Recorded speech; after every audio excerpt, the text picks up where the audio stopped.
Hello friends, today we will discuss about Caroline Age. As you know that we have started the series of History of English Language and Literature, and this is the age that is known as Caroline Age, and this come after the Jacobean Age. So let's start. रिनाइसस, अगर हम रिनाइसस की बात करें तो रिनाइसस Elizabethan age में शुरू हो गया था। जैकोबियन एज हमने पढ़ी है, उसमें भी रिनाइसस पीरियड था।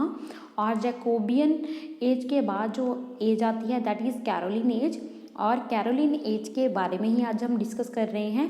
तो इसके साथ रिनाइसस का भी एंड हो जाता है, यानी कि रिनाइसस की भी एंडिंग हो जाती है। इन 3 एजेस में रिनाइसस चलता है। ओके आगे आ जाता है कैरोलिन एज। कैरोलिन एज को कैरोलिन एज क्यों बोला जाता है? क्योंकि ये इस एज में किंग चार्ल्स फर्स्ट आ जाते हैं। किंग चार्ल्स फर्स्ट आ जाते हैं, ये रेन करते हैं इंग्लैंड में 1625 to 1649 and he is a child of James First, and this age Caroline age is also known as the age of Milton because the John Milton is very dominated writer of this age, and his work is very famous and he is a very good writer in this age. So this age is also known as the age of Milton. At the end of this age civil war in England, इस as के and में हमें civil war भी देखने को मिलती है England में। ये सिविल वॉर 1642 से लेकर 1651 तक चलती है। और in this age theatre band during this period, इस एज में अगर हम देखें तो थिएटर्स भी बैंड कर दिए गए थे। वो क्यों किए गए थे वो हम सारा इस वीडियो में डिस्कस करेंगे, ये इस एज में डिस्कस करेंगे। तो जो किंग चार्ल्स थे इनके बारे में देखेंगे थोड़ा सा। पहले 1625 से लेकर 1649 तक इन्होंने इंग्लैंड पे रेन किया था, और he was the first English king to be beheaded. ये फर्स्ट किंग थे, किंग हैं जिसको बीहेडेड किया गया था, जान कि इनका सर धड़ से अलग कर दिया गया था, मार दिया गया था इसको। ही was the second son of James first. James first के ये बेटे थे, सन थे, सेकेंड सन थे, क्योंकि सेकेंड सन थे। इनका जो बड़ा भाई था चार्ल्स का, यानी कि जेम्स फर्स्ट का बड़ा बेटा था जो, जिसका नाम था हेनरी फ्रेडरिक, वो उसकी डेथ हो गई थी 1612 में। इसका एल्डर ब्रदर था हेनरी फ्रेडरिक, तो इसीलिए चार्ल्स बनता है किंग इंग्लैंड का, वो भी सिर्फ 12 साल की एज में। Charles become king at the age of 12 only. Okay, he became king of England. England का भी किंग बनता है, स्कॉटलैंड का भी और आयरलैंड का भी, जैसे जेम्स फर्स्ट भी इन तीनों जो इंग्लैंड, स्कॉटलैंड और आयरलैंड पे रेन करता था, रूल कर रहा था, वैसे ही किंग चार्ल्स भी इंग्लैंड, स्कॉटलैंड और आयरलैंड पे रूल करता था। ये he was so innocent and weak king. पहले तो क्योंकि वो छोटी उम्र में ही वो किंग बन गया था, चार्ल्स फर्स्ट, वो बहुत इनोसेंट एंड वीक था, और इसको बहुत ज़्यादा उसको हार्डवर्क करना पड़ा अपनी पर्सनैलिटी को इम्प्रूव करने के लिए चार्ल्स को। ओके, तो एक करेक्टर है, एक पर्सनैलिटी है that is the George Villiers. वो बहुत इम्पॉर्टेंट रोल प्ले करता है चार्ल्स फर्स्ट की लाइफ में, उसकी पर्सनैलिटी को इम्प्रूव करने में जॉर्ज विलियर्स का बहुत बड़ा हाथ है। जॉर्ज विलियर उसका एक गुड फ्रेंड है और उसका चार्ल्स फर्स्ट का एडवाइज़र भी होता है। ओके, उसको एडवाइस भी करता है। और चार्ल्स फर्स्ट को स्कॉटलैंड में भी जाना पड़ता है ट्रेनिंग के लिए। तो फाइनली उसको क्राउंड किया जाता है, उसको राजा बना दिया जाता है, उसका राज तिलक होता है ऑन 27 मार्च 1625। अब वो बहुत बोल्ड एंड कॉन्फिडेंट बन गया है क्योंकि उसको ट्रेनिंग भी अच्छी मिल गई है। तो आफ्टर 2 मंथ्स, सिर्फ 2 महीने के बाद वो मैरिज कर लेता है हेनरिटा मैरिया से, जो फ्रांस से बिलोंग करती है। ओके, आफ्टर देयर मैरिज, तो उसकी मैरिज के बाद, चार्ल्स फर्स्ट की मैरिज के बाद होता क्या है, तो टेंशन क्रिएट हो जाती है। वाई टेंशन क्रिएट क्यों होती है? क्योंकि जो उसकी वाइफ है वो कैथोलिक है, वो एक कैथोलिक है। बट अगर हम देखें तो इंग्लैंड में कैथोलिक के साथ बिल्कुल भी अच्छा बिहेव नहीं होता, उनको बहुत इल ट्रीट किया जाता है, और प्रोटेस्टेंट ही डोमिनेंट थे इंग्लैंड में। तो इंग्लैंड में कैथोलिक वर्सेस प्रोटेस्टेंट वॉर चल रही थी, we can say. At that time Protestant start in England due to the Catholic. तो प्रोटेस्टेंट यानी कि इंग्लैंड के सारे लोग ही प्रोटेस्ट करना शुरू कर देते हैं, बिकॉज जो उसकी वाइफ है किंग की, वो एक कैथोलिक है, इसीलिए। तो क्या होता है, इस एज को एज ऑफ प्यूरिटन भी बोला जाता है, कैरोलिन एज भी बोला जाता है, एज ऑफ मिल्टन भी बोला जाता है, एज ऑफ रेनाइसेंस भी बोला जाता है, और एज ऑफ प्यूरिटन्स भी बोला जाता है। वाई? जो प्यूरिटन्स थे, प्यूरिटन्स का हमने पहले भी देखा है जेम्स फर्स्ट के ऊपर के बहुत ज़्यादा इन्फ्लुएंस था प्यूरिटन्स का। ये प्यूरिटन्स क्या थे, ये अपने आप को बहुत ज़्यादा मानते थे, अपने मतलब अपने आप बहुत ज़्यादा मानते थे, ये बहुत रिजिड थे, ये बहुत कट्टर थे, और ये अपने आप को कंसीडर करते थे कि वो descendant of Wycliffe and Lollards. Okay, ये बहुत कट्टर थे, और ये अपने आप को प्योर क्रिश्चियंस मानते हैं। प्यूरिटन्स अपने आप को प्योर क्रिश्चियंस मानते हैं, और ये मानते हैं कि हम प्योर क्रिश्चियन हैं, और इसीलिए ये हमारी रिस्पॉन्सिबिलिटी बनती है कि हम जो सही रूल हैं क्रिश्चियनिटी के, वो हमें फ्लरिश करने हैं। तो बट ये क्या है जी, ये जो क्रिश्चियंस हैं, प्यूरिटन्स हैं, ये थे प्रोटेस्टेंट्स। क्या है, ये कैथोलिक नहीं है, ये प्रोटेस्टेंट हैं। इसीलिए ये प्रोटेस्टेंट इतने डोमिनेट हैं, ये अपने आप को प्योर क्रिश्चियंस मानते हैं, और वो कैथोलिक के साथ इल ट्रीट करते हैं, अच्छा बिहेव नहीं करते, उनके साथ डिस्क्रिमिनेट करते हैं। इसीलिए इंग्लैंड में प्रोटेस्टेंट वर्सेस कैथोलिक ये एक फाइट चलती रहती है, क्योंकि प्रोटेस्टेंट अपने आप को प्योर क्रिश्चियंस मानते हैं। इसीलिए इनके बोलबाले की वजह से इस कैरोलिन एज को प्यूरिटन्स एज भी बोला गया है। They think that there thinking is supreme. वो प्यूरिटन्स मानते हैं, प्रोटेस्टेंट्स मानते हैं, ये ग्रुप जो मानते हैं कि उनकी जो थिंकिंग है वो सुप्रीम थिंकिंग है, और हर एक इंसान को, हर एक इंग्लैंड के निवासी को उनके जैसा ही सोचना चाहिए। तो सोसाइटी ऑफ इंग्लैंड, अगर हम देखें तो society of England divided into 2 parts. तो इंग्लैंड की जो सोसाइटी है उसको 2 पार्ट्स में डिवाइड हो चुकी थी। एक थे royalist and versus parliamentarians and Puritans. Parliamentarians and Puritans एक तरफ थे और रॉयलिस्ट एक तरफ थे। रॉयलिस्ट में तो बेचारे ये चार्ल्स फर्स्ट ही थे ओनली। तो पार्लियामेंट्स एंड प्यूरिटन्स बहुत पावरफुल थे, क्योंकि इनका कंट्रोल था इंग्लैंड के ट्रेड के ऊपर, व्यापार के ऊपर कंट्रोल था।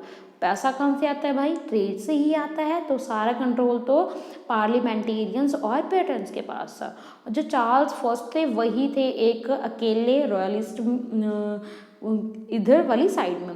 Charles first want to attack on Spain, वो स्पेन पे अटैक करना चाहता है चार्ल्स फर्स्ट। बट उसके जो फादर हैं जेम्स फर्स्ट, उसने तो बहुत अच्छे रिलेशन क्रिएट किए थे स्पेन के साथ। बट पता नहीं ये क्यों चार्ल्स फर्स्ट ये अटैक करना चाहता है स्पेन के ऊपर। तो ये अटैक करना है तो पैसे तो चाहिए भाई। चार्ल्स फर्स्ट इसीलिए क्या करता है, डिमांड करता है पैसों की, क्योंकि उसने अटैक करना है स्पेन के ऊपर। किन से डिमांड करता है? वो पार्लियामेंटेरियन से डिमांड करता है। बट होता क्या है, वो डिनाइड कर देती हैं, मना कर देते हैं। अब जब ये इनकी मीटिंग बुलाई जाती है, इनकी जो फर्स्ट मीटिंग होती है, फर्स्ट पार्लियामेंट्री मीटिंग 1625 में होती है, जो डिसॉल्व हो जाती है। डिसॉल्व हो जाती है यानी कि कोई भी उनमें सहमति नहीं होती। तो सेकेंड टाइम फिर बुलाई जाती है मीटिंग। सेकेंड टाइम ये पार्लियामेंट मीटिंग होती है 1626 में। इसमें भी इनका यानी कि सहमति दोनों में नहीं होती। जो रॉयलिस्ट चाहता है वो ये नहीं चाहते पार्लियामेंटेरियंस, और जो पार्लियामेंटेरियन चाहता है वो यानी कि एंटी हैं, दोनों में से कोई नहीं झुकता। ठीक है, ये दो मीटिंग्स होती हैं देन तो वो क्या करता है, उनको नहीं मिलते भाई पैसे, वो मना कर देते हैं पार्लियामेंटेरियंस एंड प्यूरिटन्स। तो होता क्या है, वो अकेला ही चला जाता है, अपने आप आर्मी को लेकर चला जाता है सी के ज़रिए स्पेन के ऊपर अटैक करने के लिए, जिसमें वो बहुत बुरे तरीके से हार जाता है। और इस फेलियर की वजह से होता क्या है, जो इंग्लैंड के सिटीज़न हैं वो बहुत गुस्सा हो जाते हैं चार्ल्स फर्स्ट के ऊपर। तो बहुत सारे प्रोटेस्ट होने लगते हैं चार्ल्स के ऊपर, बट ये कोई भी मतलब इसके ऊपर ध्यान नहीं देता चार्ल्स फर्स्ट। जब एक पर्सन होता है जिसका नाम होता है बकिंगम, वो वेरी क्लोज होता है चार्ल्स फर्स्ट के, बहुत ज़्यादा क्लोज होता है उसके, और वही उसकी जो भी जितनी भी उसके रूल करने की कोई वॉर की वो सारी स्ट्रेटजीज बकिंगम ही बनाता है किंग के लिए। जो बकिंगम है उसकी डेथ हो जाती है, उसको मार दिया जाता है, चाकू मारकर उसको मार दिया जाता है 18 जून 1628 को। किसका नज़दीक होता है ये बकिंगम, ये चार्ल्स फर्स्ट के नज़दीक होता है, उसका क्लोज होता है। तो होता क्या है, ये एक बार इनकी 3 जो पार्लियामेंट्री मीटिंग हुई थी, जो 3rd पार्लियामेंट्री मीटिंग हुई थी वो हुई थी 1629। ये भी, इसमें भी इनका कोई भी सहमति नहीं होती, ये भी डिसॉल्व हो जाती है। तो चार्ल्स फर्स्ट क्या करता है, ये ब्लेम करता है पार्लियामेंटेरियंस के ऊपर कि उन्होंने ही बकिंगम, जो उसका बहुत क्लोज है, एडवाइज़र है, स्ट्रेटजी मेकर है, उसकी डेथ की है ठीक है। तो होता क्या है, चार्ल्स फर्स्ट ऑर्डर दे देता है जॉर्ज एलियट को अरेस्ट करने के लिए। ये जॉर्ज एलियट कौन है, ये जो पार्लियामेंटेरियन है उनका एक main leader, we can say leader है। ठीक है, जॉर्ज एलियट को उसके बकिंगम के मर्डर के बारे के चार्ज में उसको अरेस्ट कर लिया जाता है और उसको एक टावर में भेज दिया जाता है जॉर्ज एलियट को। तो उसके बाद क्या होता है, 1638 में वो ऑर्डर करता है रीबिल्ड द कैथोलिक मोनेस्ट्रीज, क्योंकि वो एक कैथलिक है, वो भी एक कैथलिक है। और क्या करता है, वो उसकी जो वाइफ है वो भी कैथलिक है, और ये जो जिनका बोलबाला है प्यूरिटन्स, वो तो प्रोटेस्टेंट है ना, तो ऑर्डर दे देता है रीबिल्ड करने के लिए Catholic monasteries because of his decision. तो इस डिसीजन की वजह से क्या होता है, इसके जो सिटीज़न ऑफ इंग्लैंड हैं वो बहुत गुस्से में आ जाते हैं। ऐसा भी होता है इवन स्कॉटलैंड में भी, इंग्लैंड में तो होते ही हैं प्रोटेस्ट, इवन स्कॉटलैंड में भी प्रोटेस्ट होने स्टार्ट हो जाते हैं किंग के अगेंस्ट। तो इनको भी सप्रेस करना है, इन रेबेलियंस को सप्रेस करना है, तो किंग को पैसे की ज़रूरत तो है, तो बट इन मनी किसके अंडर है, वो है पार्लियामेंटेरियंस के अंडर। तो सो मीटिंग वाज 11 ईयर, तो 11 साल के बाद फिर मीटिंग होती है यानी कि चार्ल्स और ये पार्लियामेंटेरियंस के बीच। ये 4th पार्लियामेंट्री मीटिंग होती है 1640 में, जो भी डिसॉल्व हो जाती है, वो पैसा देने के लिए मना कर देते हैं। तो अब क्या होता है, जॉर्ज एलियट तो अब नहीं है, उसकी जगह पे कौन है, जॉन पैम है। वो कंडीशन देता है, एक कंडीशन रखता है जो चार्ल्स फर्स्ट के सामने कि अब तू क्या कर, हमें तुझे तभी पैसा देंगे अगर तू रिबेलियन को सप्रेस करने के लिए तुझे पैसा चाहिए, तो तुझे क्या करना होगा, तो जो शिप्स के ऊपर जितना भी टैक्स लगता है उसको ख़त्म करना होगा। मगर होता क्या है भाई, इसमें भी वो डिसॉल्व हो जाता है है ना, ये 4 मीटिंग तो डिसॉल्व होगी, अब 5th भी होती है। तो अब आप देखो, अगर ये सारी हमने ना याद रखनी है। फर्स्ट पार्लियामेंट्री मीटिंग हुई थी 1625 में, सेकंड हुई थी 1626 में, एंड थर्ड 1629 में, और 11 ईयर आफ्टर हुई थी 1640 में, और 5th भी जो पार्लियामेंट्री मीटिंग हुई थी वो 1640 में ही हुई थी। और ये जो मीटिंग है और ये डिसॉल्व नहीं हुई थी 5th मीटिंग, ये मीटिंग मतलब इसमें सहमति हो गई थी, तो उसको लग गया था कि मेरे को झुकना ही पड़ेगा, तो वो झुक जाता है। ओके, तो 1642 में होता क्या है जी, सिविल वॉर स्टार्ट हो जाती है इंग्लैंड में, सिविल वॉर स्टार्ट हो जाती है इंग्लैंड में। तो दिस इज ऑल अबाउट ये मीटिंग जो हुई थी उसके बारे में। अब हम सिविल वॉर के बारे में देखेंगे। सिविल वॉर स्टार्ट हो गई थी। अ मैन नेम्ड स्टैटफोर्ड, एक स्टैटफोर्ड नेम का मैन था, उसको अरेस्ट किया गया 10 नवंबर 1640 में, वो भी एक फॉल्स केस में। ओके, फॉल्स यानी कि गलत झूठे केस में उसको अरेस्ट किया जाता है, और ये अरेस्ट करवाते हैं पार्लियामेंटेरियंस। और स्टैटफोर्ड क्या होता है जी, वो क्लोज फ्रेंड होता है किंग का, और वो एडवाइज़र भी होता है। तो पार्लियामेंटेरियंस फोर्स करते हैं किंग को कि तुझे साइन करना है death on the death paper of Strafford. जो स्टेटफोर्ड का डेथ पेपर है, सर्टिफिकेट है, यानी कि उसको डेथ की आपको सज़ा सुनानी होगी, उसके लिए साइन करना होगा। अगर वो पार्लियामेंटेरियंस ये बोलते हैं अगर तू साइन नहीं करेगा तो तेरी जो वाइफ है उसको मार दिया जाएगा, उसका मर्डर कर दिया जाएगा। तो किंग को क्या हुआ भाई, साइन कर देता है। तो अब पार्लियामेंटेरियंस किसी ना किसी तरीके से, ये एक तरीके से उन्होंने बदला ले लिया, क्योंकि उनका जो जॉर्ज एलियट था उसको भी तो उन्होंने, किंग ने ऐसा किया था, तो अब उसका ये बदला ले लिया। और जो पार्लियामेंटेरियंस हैं अब वो कोई ना कोई तरीका ढूंढ रहे थे कि कैसे ना कैसे वो इसको फंसाएं, किंग की वाइफ का फंसाएं, क्योंकि वो कैथोलिक थी ना। ओके, तो on 3 January 1642 king order to arrest 5 parliamentarian include John Pym.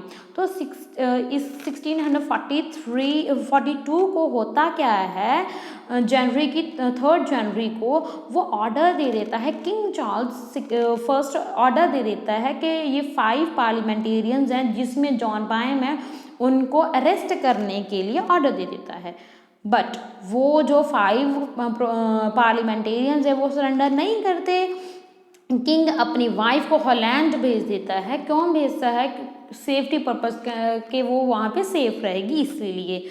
तो जॉन पेम डिमांड करता है कि उनको कंट्रोल चाहिए आर्म्स फोर्स पर और लॉ पर और चर्च पर, बट किंग उनकी कोई भी बात नहीं सुनता, ओवरहीट कर देता है। जॉन पेम स्टार्ट कर देता है अपनी अलग से आर्मी स्टार्ट कर लेता है, रेडी करने लग जाता है। तो होता है इनके बीच में, यानी कि घर में ही झगड़ा हो रहा है भाई। 22 अगस्त 1642 में इनका भाई सिविल वॉर स्टार्ट हो जाती है और युद्ध होता है, इंग्लिश सिविल वॉर स्टार्ट ये हो जाती है 22 अगस्त 1642 को। तो बिगनिंग में होता क्या है, तो किंग बहुत बुरे तरीके से इनको हरा देता है, बट इन बिगनिंग शुरुआत में किंग हरा देता है इनको पार्लियामेंटेरियंस को, बिकॉज उसकी जो आर्मी है वो वेल ट्रेंड है। उस दूसरी तरफ ये जो न्यूली उन्होंने अपनी आर्मी बनाई है। देन पार्लियामेंटेरियन के ग्रुप में ओलिवर क्रोमवेल की एंट्री होती है। ओलिवर क्रोमवेल बहुत अच्छी और वेल ट्रेंड डिसिप्लिन्ड आर्मी की मतलब बनाते हैं, ट्रेंड करते हैं। तो दोबारा 14 जून 1645, उससे पहले क्या 42 में हुई थी, और आफ्टर 3 ईयर्स ऑन 14 जून 1645 में उसकी जो ट्रेंड आर्मी है, यानी कि पार्लियामेंटेरियंस हैं, वो डिफीट कर देते हैं किंग्स की आर्मी को। तो क्या होता है, तो इस सिविल वॉर का एंड नहीं होता, चलता तो रहता है, मगर क्या होता है, क्यों मतलब ये चलता रहता है क्योंकि जो किंग है, किंग तो भाई ये जो चार्ल्स है वो इंग्लैंड का, आयरलैंड का और स्कॉटलैंड का भी तो राजा है, उसको सपोर्ट मिल रही थी स्कॉटलैंड और आयरलैंड में से। तो फाइनली होता क्या है, फरवरी 1647 में किंग को अरेस्ट कर लिया जाता है। तो अरेस्ट किया जाता है, उसके सामने एक कंडीशन रखी जाती है किंग के सामने कि थोड़ा हम झुकेंगे, थोड़ा तुम झुको, तो मतलब कोई नेगोशिएट करो, मगर उसने नेगोशिएट करने के लिए मना कर दिया। तो पार्लियामेंट के पास तो कोई भी और रास्ता नहीं था, क्योंकि ये तो अपन ही चला रहा था, तो पार्लियामेंटेरियंस ने एग्जीक्यूट कर दिया किंग चार्ल्स को। 30 जनवरी 1649 को एग्जीक्यूट कर दिया गया किंग चार्ल्स को।